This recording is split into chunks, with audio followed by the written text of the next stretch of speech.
हमें अपनी संस्कृति और सभ्यता को बचाना है। तो जीवन में कुछ ऐसा कार्य करें जिससे हमारी संस्कृति और सभ्यता बचा रहे। आज मैं एक महत्वपूर्ण विषय पर चर्चा करने जा रहा हूं, जो परिवार, समाज और देश के लिए महत्वपूर्ण होगा।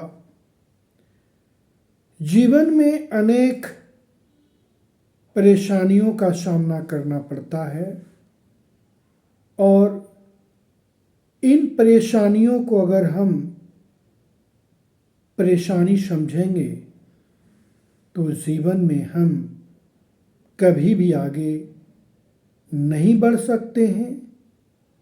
इसलिए दोस्तों, आज मैं एक महत्वपूर्ण विषय पर चर्चा करने जा रहा हूं, जो जीवन को संतुलित कर सकता है।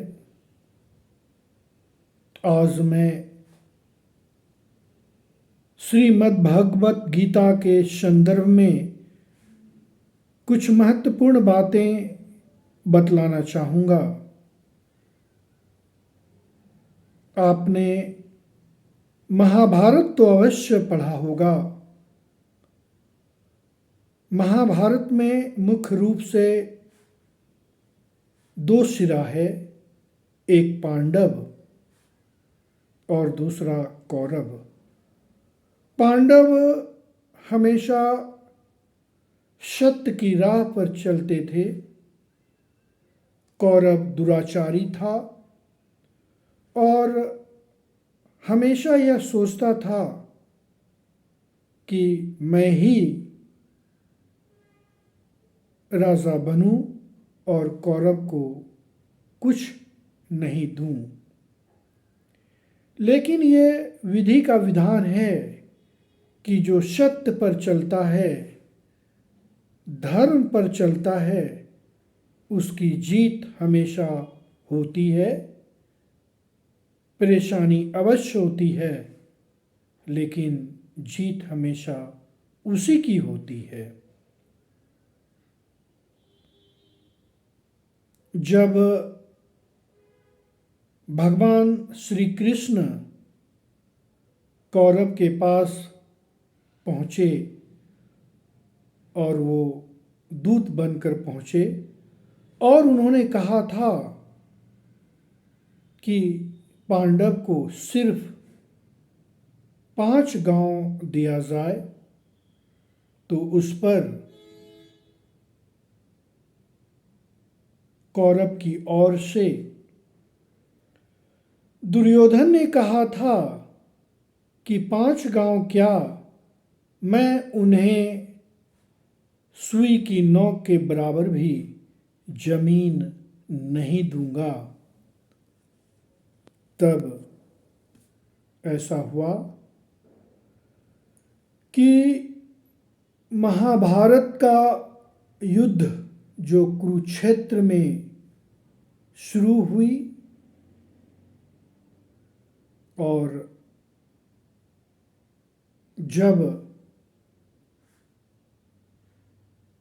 अर्जुन कुरुक्षेत्र के मैदान में पहुंचे तो उन्होंने देखा कि सबसे अग्रभाग में भीष्म पितामह हैं, उनके पीछे उनके गुरु द्रोण हैं, उनके पीछे दुर्योधन हैं और सगे संबंधी हैं। तो उन्होंने भगवान श्री कृष्ण से कहा कि मैं कैसे उन लोगों से युद्ध करूंगा, वो तो हमारे संबंधी हैं, हमारे गुरु हैं। और तब भगवान श्री कृष्ण ने कहा कि जब द्रौपदी का चीरहरण हो रहा था तो किसी ने भी इसका विरोध नहीं किया। तब धनुर्धर अर्जुन कहते हैं कि मैं कैसे युद्ध करूं। वो सभी अपने सगी संबंधी हैं, गुरु हैं, और उस समय शुक्ल पक्ष की एकादशी तिथि था और 45 मिनट तक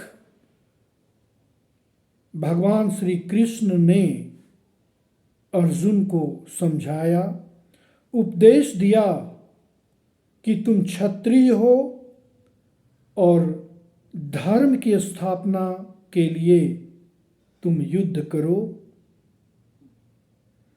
क्योंकि अगर ऐसा तुम नहीं करोगे तो जो कौरव हैं तुम लोगों के लिए खड़े हैं और तुमसे युद्ध करेंगे।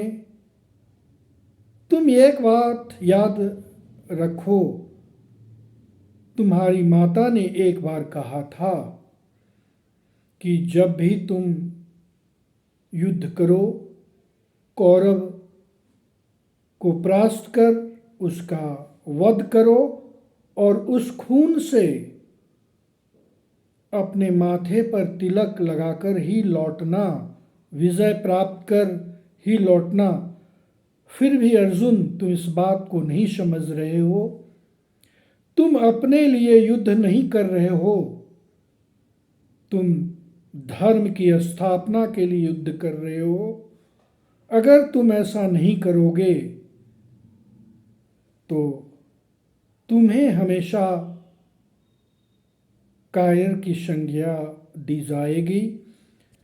इसलिए अर्जुन, तुम युद्ध करो और भारतवर्ष में धर्म की स्थापना करो। और तुम एक बात हमेशा याद रखो कि क्षत्रिय को हमेशा धर्म की स्थापना करने के लिए युद्ध करना चाहिए, और अगर तुम ऐसा नहीं करते हो तो क्षत्रिय धर्म का विनाश होगा और क्षत्रिय की निंदा होगी। इसलिए अर्जुन, अभी भी तुम संभल जाओ। इस युद्ध भूमि में कोई अपना और कोई पराया नहीं है। सभी तुम पांडवों के लिए युद्ध करने के लिए तैयारी कर रहा है और तुम लोगों की लहू से वो शांत होगा। इसलिए अर्जुन, अभी भी संभल जाओ, क्योंकि अगर तुम ऐसा नहीं करोगे तो हमेशा तुम्हें पश्चाताप होगा। तब अर्जुन को इस बात का एहसास होता है और तब वो वाण चलाता है। सबसे पहले भीष्म पितामह और अपने गुरु द्रोण के लिए वो तीर चलाता है और वो तीर उन्हें प्रणाम करता है, क्योंकि ये सभी बातें संस्कार है। और तब वो जो दूसरा वाण चलाता है वो लड़ाई के लिए वाण चलाता है। इसलिए जीवन में गीता हमें यह उपदेश देता है कि किसी को सताओ मत, लेकिन अगर तुम्हें कोई सताता है तो उसका मुकाबला तुम अवश्य करो। ये सिर्फ गीता का सार ही नहीं बल्कि क्षत्रिय धर्म का ये कर्तव्य होता है। और इस तरह से देखा जाए तो गीता का अध्ययन अगर हम सही ढंग से करें तो जीवन में कभी भी कोई परेशानी नहीं होगी। आज देखा जा रहा है कि मानव इतना विचलित हो गया है, अगर वो परेशान है, समस्याओं से जूझ रहा है तो वो पीछे भागता है। हम सभी को गीता का अध्ययन करना चाहिए और चुनौतियों का सामना करना चाहिए, तभी जीवन सफल हो सकता है। गीता में बहुत कुछ ऐसी बातें कही गई हैं। ऐसा कहा जाता है कि तुम व्यर्थ में चिंता क्यों करते हो, मृत्यु की चिंता क्यों करते हो। मृत्यु क्या है? मृत्यु में एक बात कही गई है कि ये एक प्रकार का मानव का आवरण है, क्योंकि परमात्मा से जो आत्मा दी गई है, ऐसा कहा जाता है कि आत्मा को न कोई मार सकता है, आत्मा को न कोई जला सकता है, इसलिए आत्मा अमर है। जिस प्रकार से मनुष्य के शरीर में वस्त्र को हटाया जाता है, पुराने वस्त्र का त्याग किया जाता है और नए वस्त्र का धारण किया जाता है, उसी प्रकार आत्मा अमर है। आत्मा न तो मरती है और न तो जन्म लेती है। सिर्फ मनुष्य के शरीर में प्रवेश कर और कुछ वर्षों के लिए रहती है।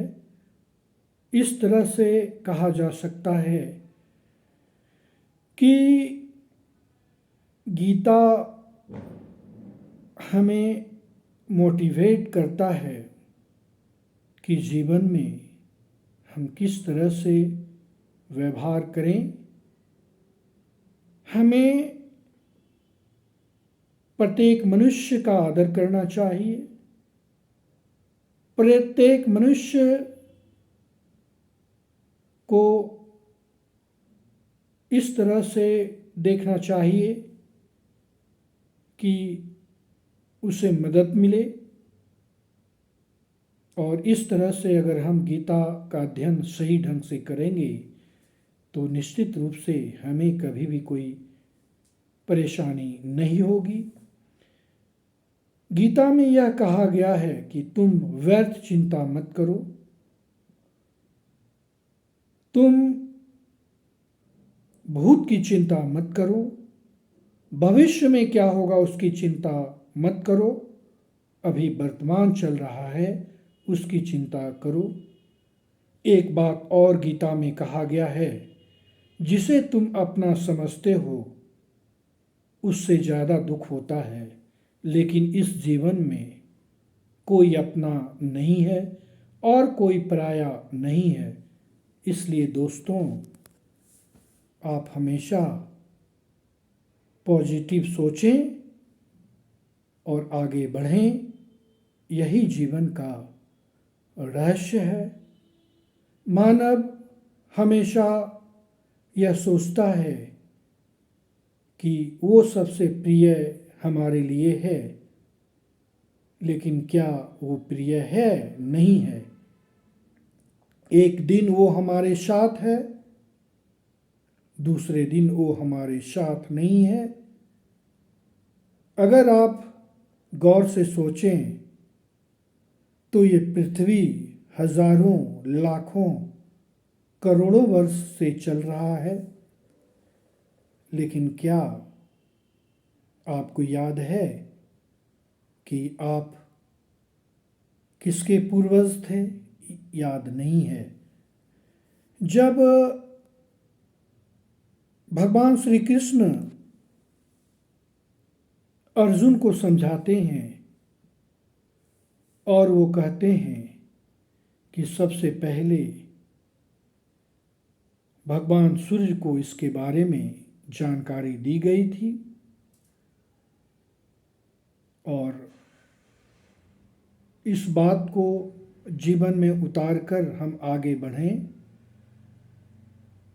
आत्मा परमात्मा का अंश है और वो एक शरीर से दूसरे शरीर में प्रवेश करता है, इसलिए तुम आगे बढ़ो और धर्म की रक्षा के लिए युद्ध करो।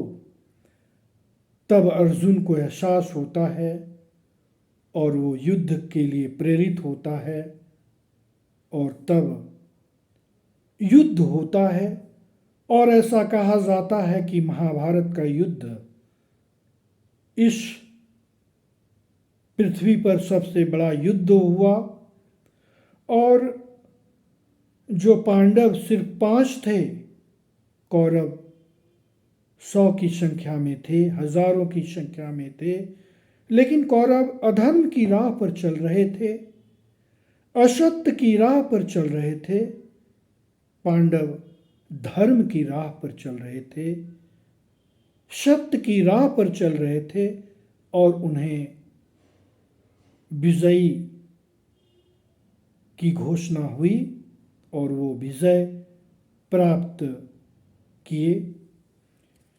इसलिए जीवन में हम सभी को सत्य की राह पर चलना चाहिए,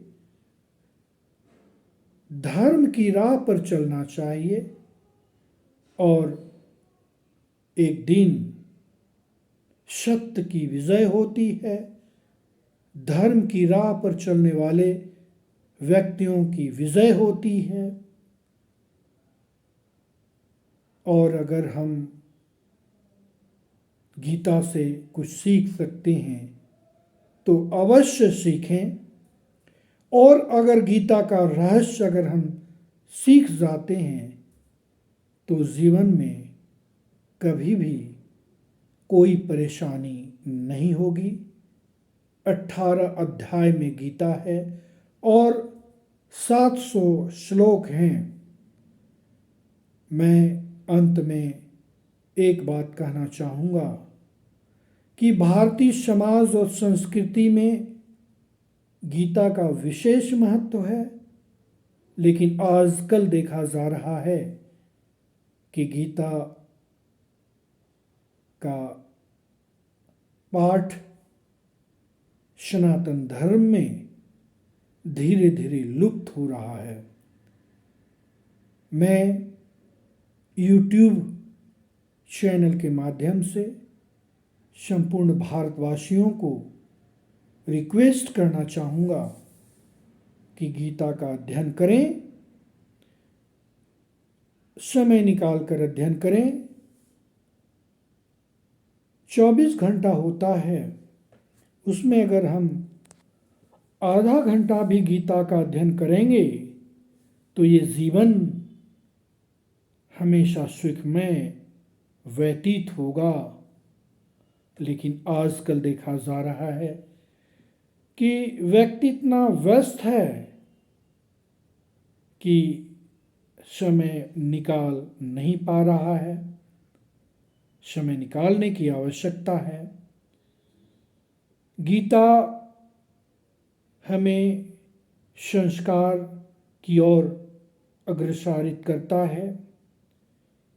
गीता का अगर हम सही ढंग से अध्ययन करें तो परिवार को हम आगे बढ़ा सकते हैं, समाज को आगे बढ़ा सकते हैं, और अगर परिवार और समाज आगे बढ़ेगा तो निश्चित रूप से देश को आगे बढ़ा सकते हैं, और देश को अगर आगे बढ़ाएंगे तो संपूर्ण विश्व का कल्याण होगा। आज भारत को अगर देखा जाए तो विदेशों में भी गीता की चर्चा है और विदेशी व्यक्ति भी गीता का अनुसरण कर रहे हैं।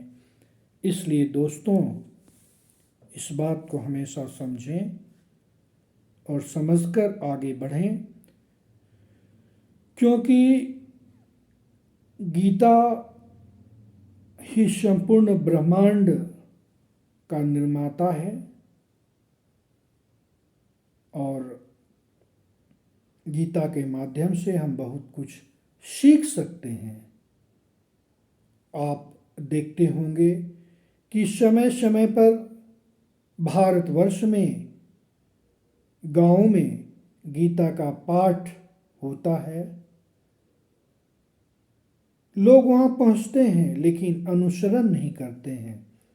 इसलिए आवश्यकता इस बात की है कि गीता को समझें और आगे बढ़ें।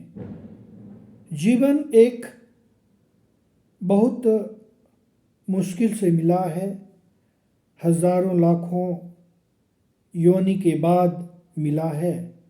इसलिए हम सभी को गीता का पाठ करना चाहिए और उनसे जो सीख मिलती है अपने जीवन पर उतारने की आवश्यकता है।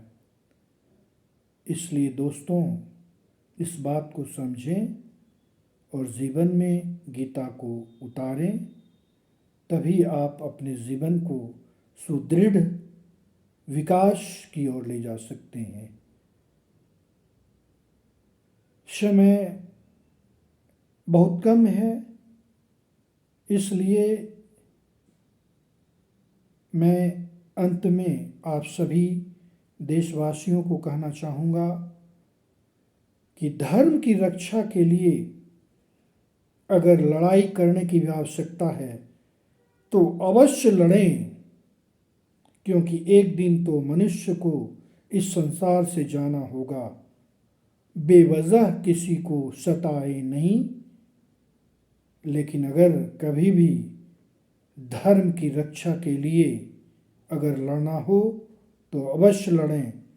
और धर्म की रक्षा के लिए क्षत्रिय को ही नहीं बल्कि समस्त जाति को आगे बढ़ना होगा, तभी इस धरती पर जीवन का आनंद लिया जाएगा।